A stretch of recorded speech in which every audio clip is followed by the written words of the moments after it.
Thanks for staying tuned to your station, the Africa Independent Television, and welcome to your program, Security Watch Africa. As always, on this program, we'll give you every information you need to keep your life safe and secure. Welcome to your programs today. My name still remains Patrick Abambu. Today, we'll be looking at a topic we'll caption the focus on Africa's security or security in Africa as Nigeria hosts Africa's Chief of Defense Staff.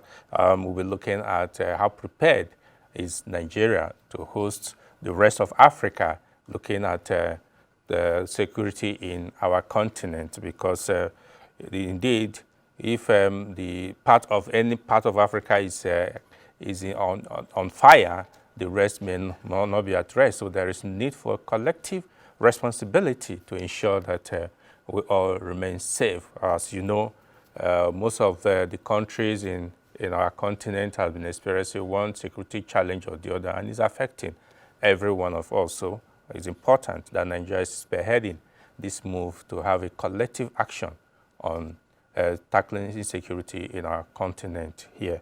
Yeah, but before then, we'll be bringing you a report by Elizabeth Tanko from the Nigerian Army headquarters, where the Chief of Army Staff, Lieutenant General Olufemi Oloyede, visited the 6th Div headquarters and the areas of responsibility under that division. Sit back as we bring you this report.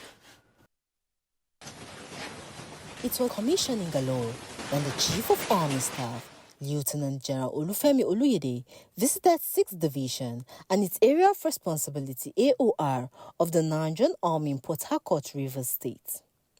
General Oloyede commissioned signature projects at Headquarters 6th Division and 6th Division Garrison, where he commissioned the Headquarters Office Complex Extension and the Python Harmony Center, 2x 10th Family Corporal and Below Quarters, CBQ, remodeled 7x CBQs, remodeled Cantonment Office, and newly constructed petroleum oil lubricant points.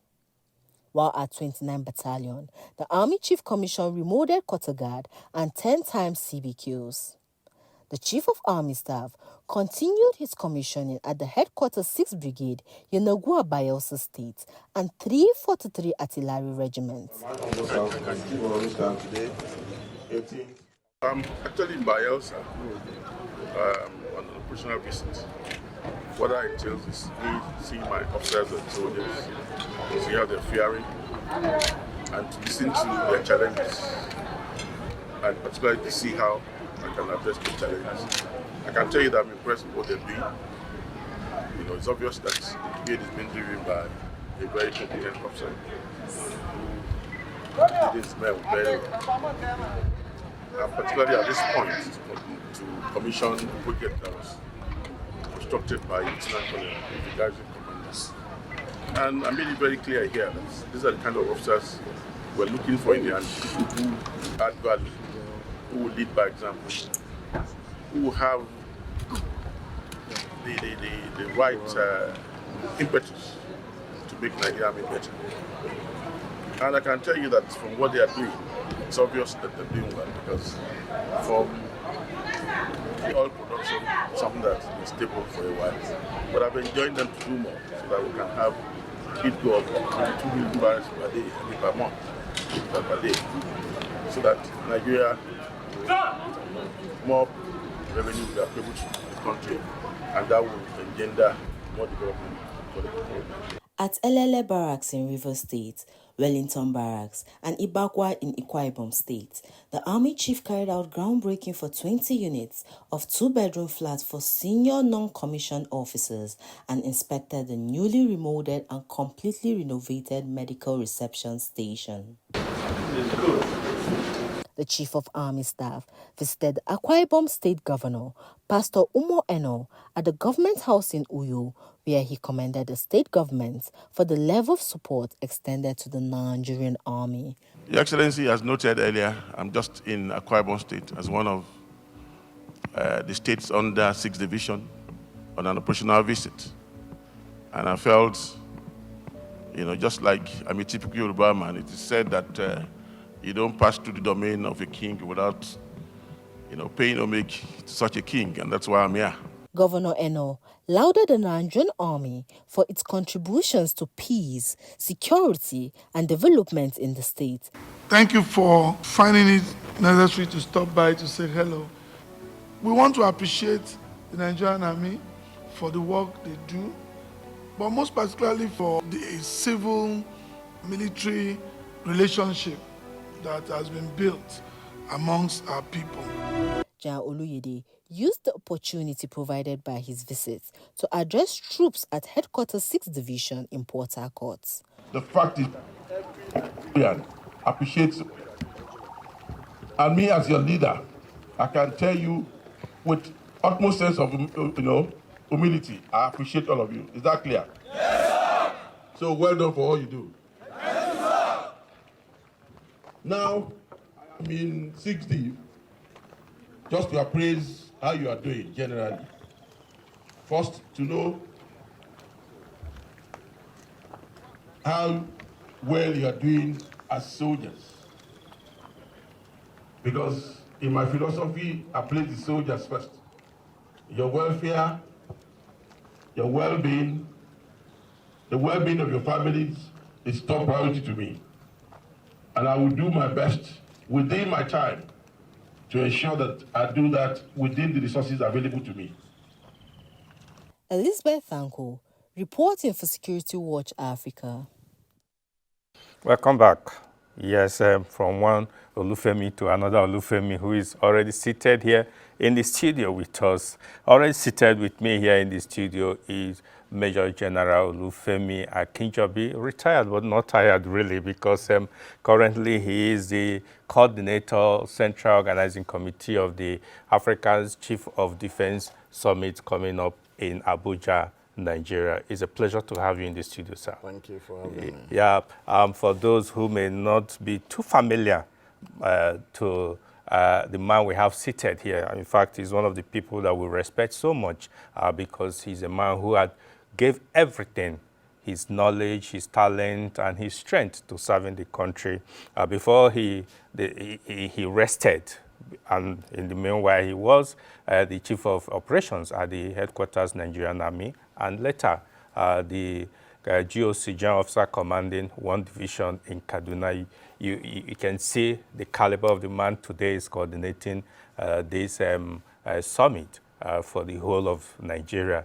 Again, we will say congratulations for your retirement. You look fresher than even while you are in the field. I think there is a secret. When you leave service, you look more fresher than you used to be. Yeah, I don't have to wake up by 8 o'clock. I'll be running to the office.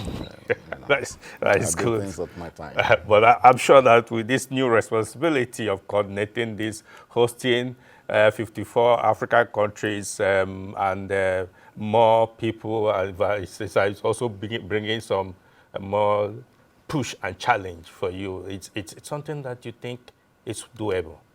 It's a huge responsibility. It's something that is very, very necessary. It's something we should have done probably a decade ago. And so if it needs to be done, we must do it. Yeah. And no better country, no better army, no better armed forces to do it than the Nigerian Armed Forces. And that's why we're doing it. Good. Like he said, better late than never, really. Yes, let's look at it because, yes, like you said, no better country to host it. But again, we know that the challenge seems to be enormous. Are you threatened or afraid of the kind of challenge you will face? Because already as we speak, I understand that some country delegates have started arriving. Take us into what you have already. All right, we have all African countries invited for this event. Invitations have gone out way back, maybe some 3 months ago.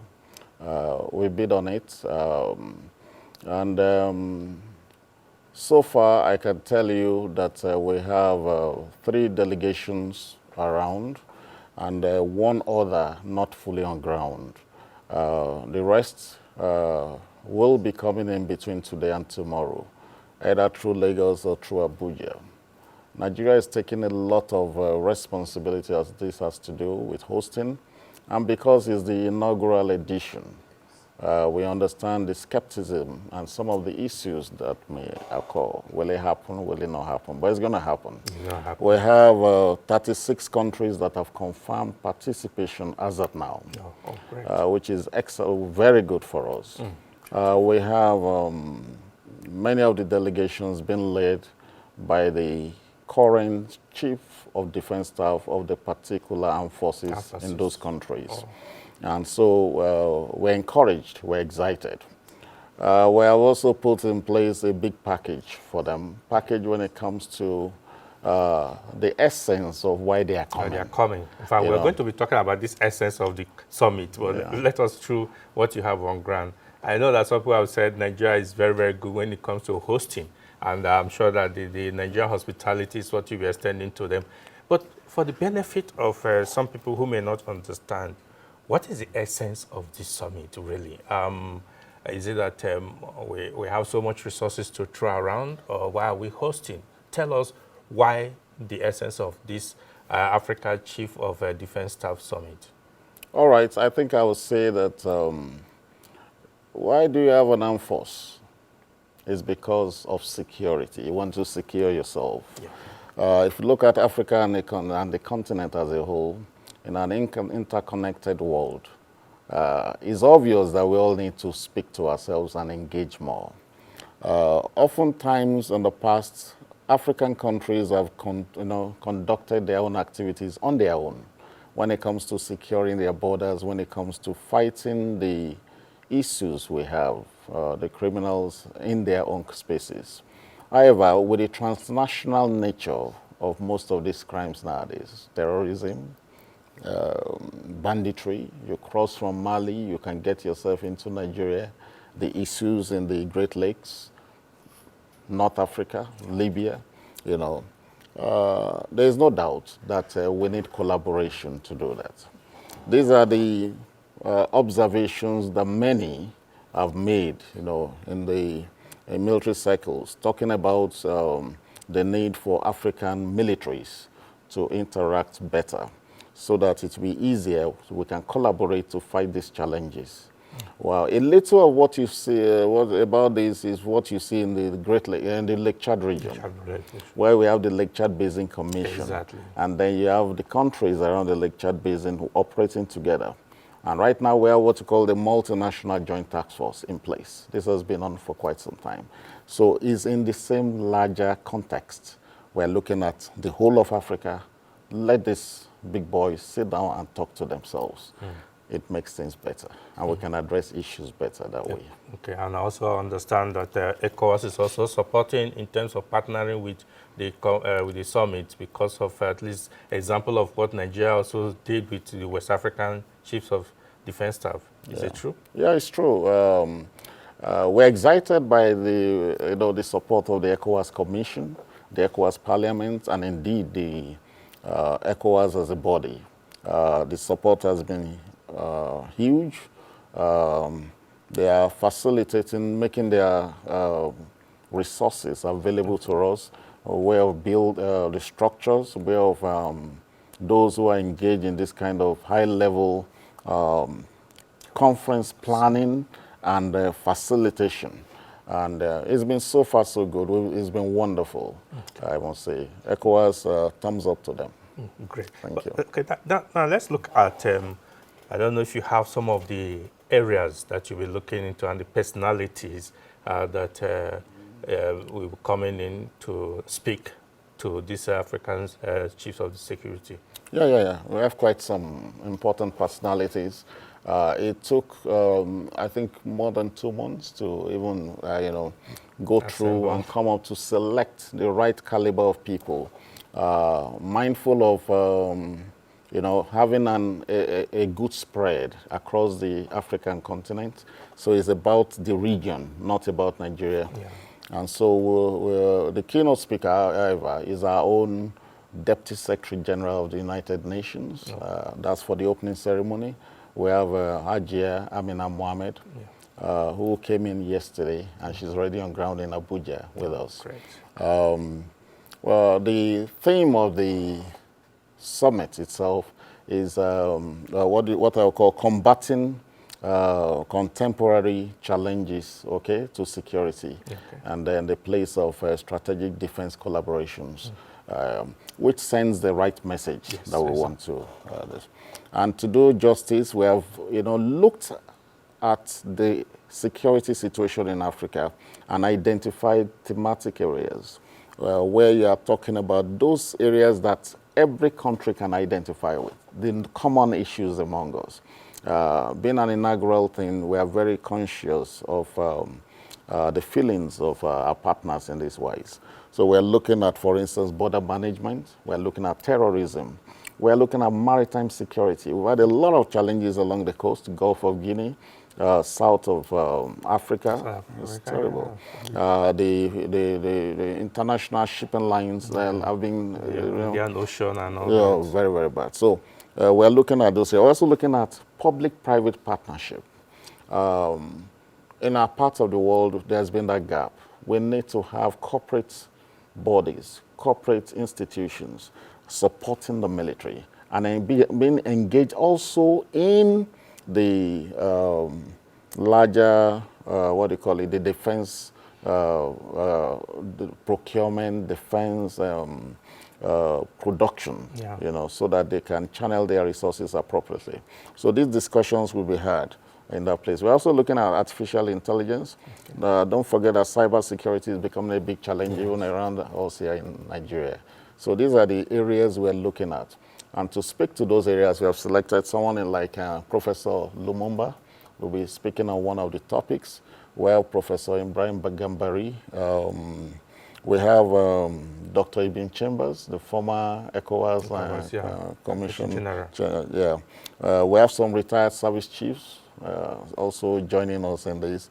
And we have experts on particular fields from across the world coming in, some people coming from the United States, some from Europe, and even one from Asia. So it's quite a large logistic effort to get everyone in and to do justice to this paper. We don't want a talk shop. We want something that makes meaning. We want to cite the right message and want to leave this place, that our defense establishments are better. And there's a future for us in Africa. So at the end, do you intend to come out with maybe a workable communique or what you can action on? Yes, sir. We, apart from the discussion times, we are going to have closed-door sessions that will just be the boys in the room, the chiefs. They will speak to themselves, guided by some particular information that will have been distilled from the discussions on the table. And then they'll sit in the room, and then when they are done with themselves, we'll have a communique. And then they will speak also to the future of the summit. Oh, great. Let's look at, I also understand that there will be exhibition part of it. Tell us about it. Yeah, for exhibition, we have opened our doors. We welcome Nigerians who are involved in defense production and who are in engagement with the defense headquarters and the services headquarters. We welcome them to come and exhibit at the place. But what's even exciting is that we have a few that have come from outside Nigeria, outside Africa. And they've shown a lot of good intention to actually give us, something they want to sell to us. But the emphasis more is to encourage industries in Nigeria. Yeah. So, for instance, all the souvenirs, all the things we're doing there are made in Nigeria. We're looking at encouraging that our people are given the best of space, and the focal point in even the exhibition that we're doing is a limited exhibition, of course, because it's defense related, but we have had an encouraging turnout of people, and we're encouraging more. As far as the Chief of Defense Staff is involved, all he wants is that, look, just get Nigerian products, get Nigerians here to come and exhibit. This is a platform they can take advantage of, and that's what we're doing. Okay. Yeah, I know that because several times you have seen defense in Africa being discussed or being given what I could call some tacit support by foreign countries. But this time around, since Africa themselves want to say, this is our issue, let's look at it. Is it what you tend to do? I will respond by echoing the words of some of my mentors. If we don't help ourselves, no one will help us. That's the truth. And the help someone from outside gives you will always be limited. Always be limited. And it will always have the tone of interest involved. The man works with you based on his interests, based on what he can get, you know. We have the responsibility in this case to take care of ourselves. And it's from that angle of responsibility that the Chief of Defense Staff, General Christopher Musa, has thought it imperative that if we hadn't been talking before, we need to talk now.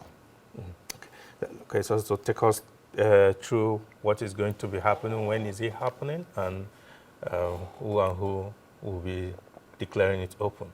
It's already happening. Okay. That's why we're here.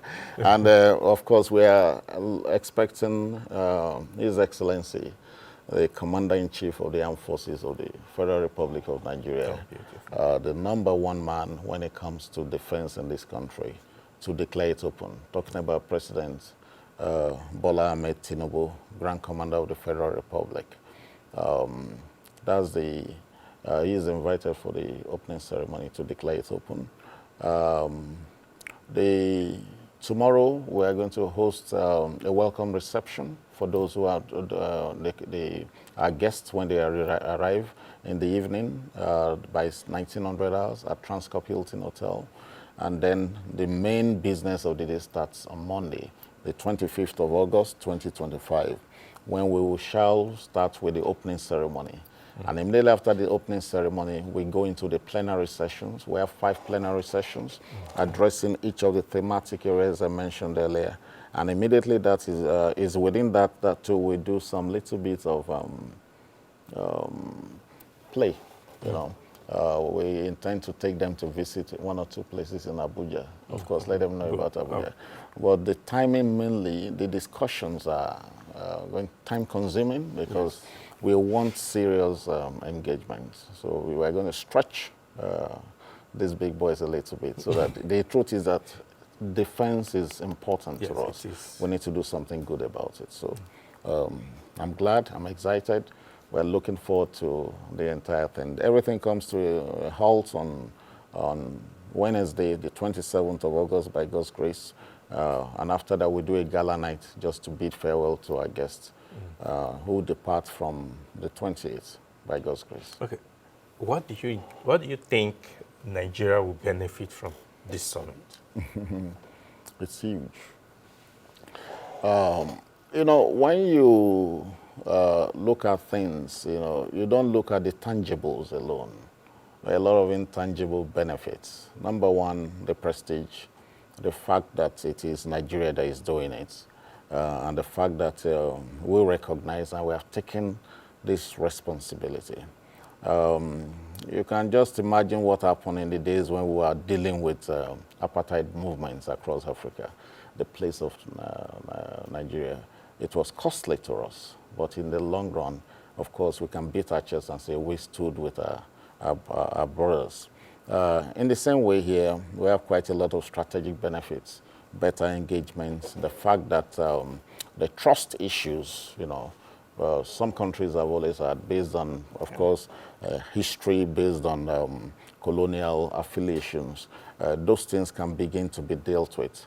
And then you are seeing, oh, it's not about this man being Francophone, this one Anglophone. We're talking about brothers this time around. Oh, we can actually speak to ourselves, you know. So it's good. I don't have to go to Paris or London before I can speak to my brother. Exactly. You know. So it's wonderful, and the benefits are huge, and you know, the multiply effects are also there. So it's important that those who are involved in defense, anything to do with defense-related industries, we welcome them. It's not too late. Let them get on board, join us in this effort, and we shall all be glad at the end of it. Yeah, maybe at the last, maybe I will ask you to make a comment concerning the issue of a lot of people have clamored for operationalization of African Standby Force. You were the chief of operations in Nigerian Army. Will this also help lead us towards having a standby force for the continent? Yeah, it is. And this is just one of the, when you talk of African standby, or the West African Standby Force, is part of the larger AU security architecture, where they are talking about regions or sub-regions in the continent having standby forces to respond. This has not really materialized. I think ECOWAS has done far better than most places. It's gone dead in some areas, but it will also bring all these matters to the border. I will not speak for the chiefs. Yeah, of course. They will decide for themselves. Thank you so much. Thank you, It's sir. been a pleasure having you. Thank you, here. Patrick. It's a pleasure, sir. Thank you. All right, thanks for staying tuned. It's been a wonderful time having this interaction with Major General Olufemi Akinjobi, retired but not tired, like I said earlier. He is the coordinator, Central Organizing Committee for the African Chiefs of Defense Staff Summit that is taking place in Abuja. You heard him say it all. It's a Nigerian event. Nigeria must support it for it to be successful and more security for our continent.